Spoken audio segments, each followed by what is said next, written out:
En guise de conclusion, j'aurais une bonne nouvelle, une mauvaise et de l'espoir. On peut voir les... Super, merci.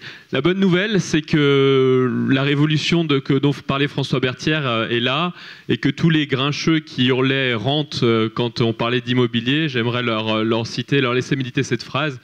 L'immobilier aujourd'hui n'est pas improductif par nature, il le devient. Donc un secteur ne naît pas improductif, un secteur devient improductif que lorsqu'il y a un alourdissement des normes, lorsqu'il y a une accumulation, lorsqu'on ne pousse pas les acteurs à innover et lorsque malheureusement il finit par s'ankyloser et que la concurrence n'est plus là. Aujourd'hui, il y a des facteurs de productivité extrêmement forts qui arrivent dans le secteur. On les a énoncés, on a parlé de technologie, on a parlé d'usage. Vous les voyez, les facteurs, c'est très simple. C'est la technologie qui est rendue disponible à tout le monde. C'est la donnée qui est partout, publique, comme on l'a dit, mais aussi privée. C'est une culture avec des nouveaux acteurs qui aujourd'hui exigent d'avoir des produits qui correspondent mieux à ce qu'ils attendent, des acteurs qui sont de plus en plus nombreux. Les millennials sont aujourd'hui les premiers clients de l'immobilier aux États-Unis en résidentiel. Je pense que ça pousse forcément le marché à se réinterroger. Et ça a une régulation qui forcément a quelque part atteint, en tout cas on le voit dans notre pays, mais on le voit aussi dans d'autres pays, a atteint aujourd'hui un plafond.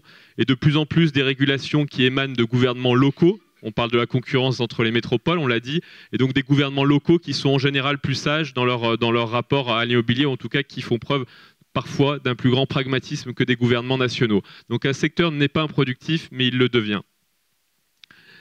La bonne nouvelle, c'est que vous avez aimé la première révolution, on a parlé de la première vague de disruption immobilière, encore on n'a rien vu. La première vague, elle a touché la logistique, elle a touché les industries, elle a touché l'hôtellerie, mais en fait, il reste quoi aujourd'hui? Il reste deux secteurs qui représentent à eux deux 91% du stock, et qui représentent à eux deux plus de la moitié du flux en termes d'investissement immobilier chaque année. Donc en fait, le gros du secteur aujourd'hui n'a pas été touché. Et quand aujourd'hui les grands VC américains parlent du dernier continent à explorer en termes de start-up, en termes d'innovation, ils ne le disent pas pour rien. C'est qu'aujourd'hui, il reste une très très grande partie du secteur qui n'a pas été disruptée. La bonne nouvelle encore, c'est qu'il y a plein de nouveaux acteurs qui sont en train d'émerger et ils reçoivent beaucoup de financement. Vous avez en une slide, tout ça est très bien résumé, 200 millions de financements pour les startups de l'immobilier, ce qu'on appelle la real estate. Aujourd'hui, 3 milliards vont être franchis cette année, voire dépassés, et puis 20 milliards attendus en 2020. Le chiffre de 20 milliards peut sembler gigantesque, il est fait d'après une étude de KPMG. Quand bien même on n'atteindrait pas les 20 milliards, il est évident que la progression attendue sur les prochaines années est gigantesque. Le nombre de startups financées est là aussi en très très forte progression. L'année dernière, il y a eu 2 deals de tour, des investissements à plus de 100 millions de dollars, 7 à plus de 50 millions de dollars. Donc on a aujourd'hui une génération d'entreprises qui est en train d'exister et ça c'était la bonne nouvelle. La mauvaise nouvelle, et on va passer à la slide suivante, donc encore une fois on voit un peu toutes ces différentes entreprises, vous voyez plein de levées de fonds, il y a sur tous les sous-segments de la chaîne de valeur, du financement à la construction, en passant par la gestion, vente, location, en passant par l'occupation. Vous voyez bien où se concentre le gros du secteur aujourd'hui, vous voyez bien toutes ces valorisations. La seule problème, la seule limite, et ça va venir avec la slide suivante, c'est ça. C'est qu'en fait, et c'est ma mauvaise nouvelle, c'est que l'Europe est vraiment très, très à la traîne. Ce qui se passe dans cette révolution de l'immobilier, elle se passe de partout. Elle se passe aux États-Unis, elle se passe très largement en Asie. Et nous, pour l'instant, on regarde ça avec malheureusement une immense lenteur. C'est-à-dire que le nombre de startups ayant levé plus de 10 millions de dollars, vous voyez bien où se situe l'Europe continentale, je dirais, hors Royaume-Uni. Sur le nombre de fonds levés, je n'en parle même pas, c'est l'infini, le trait n'est même pas dessiné sur le graphique. Le nombre de licornes, donc des entreprises qui valent plus d'1 milliard d'euros, qui ont été valorisées à plus d'1 milliard d'euros dans le secteur, 15 aux États-Unis, 6 en Asie, 0 en Europe. La petite comparaison, alors comparaison n'est pas raison, comme on disait, mais depuis 2010, sur les levées de fonds, la ville de New York, à elle toute seule, a représenté 13% des levées de fonds dans le secteur, en volume. L'Europe, dans son intégralité, a représenté 9%. Je vais mis la valorisation de WeWork lors du dernier tour de table. Alors, il y a peut-être une bulle. Il y a peut-être une bulle, vous l'avez dit, effectivement, mais si on reste un nain dans une bulle, que la bulle soit grosse ou petite, on reste un nain dans cet immobilier à venir et dans cette révolution du secteur. Donc, qu'il y ait une bulle ou pas, là n'est pas la question. La question, c'est qu'aujourd'hui, on a un secteur gigantesque avec des entreprises qui sont très, très largement financées.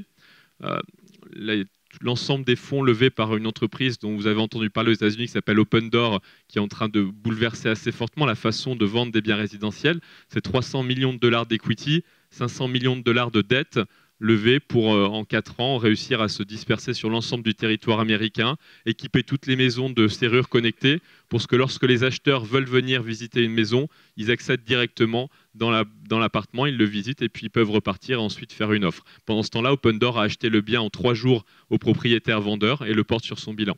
Donc cette entreprise-là, elle est éminemment capitalisée, elle a les moyens de se développer, elle a les moyens d'arriver peut-être un jour en Europe, ça sera la slide suivante. Et donc aujourd'hui, on a la chance en Europe d'avoir un parc immobilier d'excellente qualité qui attire beaucoup de gens. Vous le voyez, hein, les investissements dans direction de l'Europe dans l'immobilier, ils sont très largement supérieurs à ce qui se passe dans les autres pays. 183 milliards de dollars. Des gens qui amènent leur argent de partout dans le monde. La valeur résidentielle de l'Europe qui est assez comparable à ce qu'elle fait au commercial aussi. Mais ce qui serait dommage, c'est qu'aujourd'hui, des gens qui achètent des actifs, demain, les exploitent aussi depuis des zones fiscales plus ou moins avantageuses et qui, malheureusement, ce soit autant de pertes fiscales pour l'État et autant de pertes pour notre secteur d'activité. Les fonds d'investissement qui sont spécialisés sur le secteur, vous voyez malheureusement le désert européen là-dessus. Voilà ce message que je voulais faire passer, c'est qu'on a une très bonne nouvelle, c'est que le secteur est en train de bouger, donc c'est-à-dire qu'il n'est plus secteur de rentier tel qu'on pouvait le décrire et tel qu'on pouvait subir certains colibés. Mais aujourd'hui, la mauvaise nouvelle, c'est que malheureusement, l'Europe a pris énormément de retard. C'est intéressant parce que ce retard, elle ne l'a pas sur tous les secteurs. On pourrait dire, mais c'est parce que l'Europe est technologiquement en retard. L'Europe, pour les levées de fonds dans les fintech, représente un quart des levées de fonds dans les fintech dans le monde. L'Europe a des grandes banques, elle tient son rang dans les fintech. L'Europe, sur les real estate, accuse aujourd'hui un retard monumental de plus de 5 à 6 ans par rapport à ce qui se fait en Chine, en Amérique du Nord et dans un certain nombre de pays. Et il est aujourd'hui temps, je pense, de le faire savoir. Et le message d'espoir, parce qu'on ne peut pas conclure sans une touche d'espoir quand même, c'est quand même de voir, et bravo à vous pour cet événement, c'est de voir qu'il y a autant de monde qui se soucie de cette question, il y a autant de grands patrons qui se sont saisis de ce sujet aujourd'hui. Thomas disait tout à l'heure qu'on était, il y a quelques années, ça pouvait donner l'impression de faire le clown ou l'amuseur public de parler là-dessus. De voir aujourd'hui l'intérêt sur ce secteur, de voir l'appétence et le nombre de startups est éminemment rassurant. Il est quand même temps aujourd'hui que cette révolution en germe puisse être financée pour enfin avoir des géants de la taille des Américains. Merci à vous.